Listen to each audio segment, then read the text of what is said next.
दुःख निश्चित असेल, कारण की तुम्ही तेवढी मेहनत केली आहे, त्या परीक्षेचा निकाल आहे.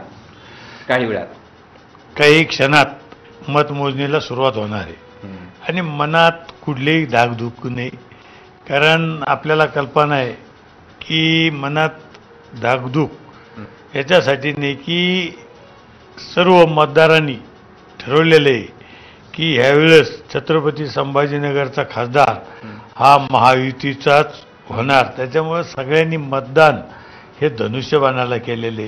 ही चर्चा चालू होती की कोण येणार काय येणार, तर बरेचसे मतदार मला भेटले. त्यांनी सांगितलं, भुमरे साहेब तुम्हीच निवडून येणार आणि तुम्हीच या जिल्ह्याचे खासदार असले पाहिजे, असे अनेक जण मला बोलले. आणि त्याच्यावर माझा विश्वास आहे आणि मला वाटतं थोड्याच वेळात आपला हा निकाल आपल्या बाजून लागेल असं मला खात्री आहे. कॅमेरामन धनंजय दारुंटेसह मी कृष्णा केंडे, एबीपी माझा, छत्रपती संभाजीनगर.